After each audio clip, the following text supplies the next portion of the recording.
सोलापूरमध्ये मागील 25 वर्षांपासून शिक्षण क्षेत्रात अग्रगण्य मानल्या जाणाऱ्या ज्ञानेश्वर प्रतिष्ठान संचलित सुयश गुरुकुलच्या रौप्य महोत्सवी वर्षाचे औचित्य साधून 27 व 28 सप्टेंबर रोजी सुयश गुरुकुल येथे युवा स्फूर्ती शिबिराचे आयोजन करण्यात आले आहे, अशी माहिती केशव शिंदे यांनी पत्रकार परिषदेत दिली.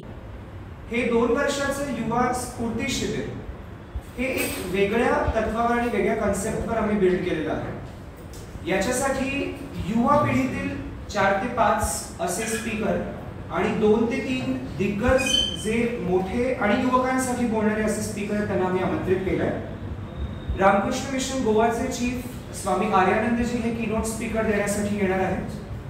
त्यानंतर रुचिका जाचू यांचा जो रुचॉक्स चॉकलेटचा बिझनेस आहे, गृहिणी ते उद्योजिका हा प्रवास जो त्यांनी केलेला आहे, एवढ्या कोटींची उलाढाल होईपर्यंत कसा संघर्ष होऊ शकतो याच्याबद्दल त्या आपल्याला बोलणार आहेत.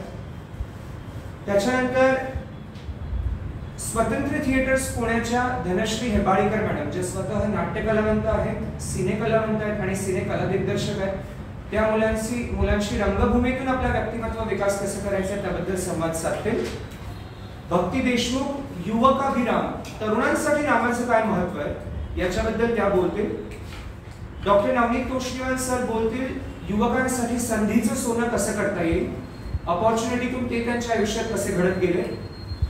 डॉक्टर रोहिणी सोमनाथ पाटील न्यूट्रिसी लाईफस्टाईलच्या पुणे येथील डॉक्टर आणि डी.वाय. पाटील इन्स्टिट्यूटच्या कार्यकारी संचालक, त्या येऊन किशोरवयीन मुलामुलींसाठी आरोग्य काय काय हवंय आणि त्या आरोग्यातून कसं त्यांचा मानसिक शारीरिक विकास होऊ शकतो याबद्दल बोलतील. या पत्रकार परिषदेस सुयश गुरुकुलचे संस्थापक केशव शिंदे, सुयश विद्यालयाचे मुख्याध्यापक मार्तंड कुलकर्णी आणि सुयश गुरुकुलच्या मुख्याध्यापिका श्रद्धा लकडे आणि डॉक्टर निखिल तोष्णीवाल, ज्ञानेश्वर प्रतिष्ठानचे विश्वस्त वृषाली महंत उपस्थित होते.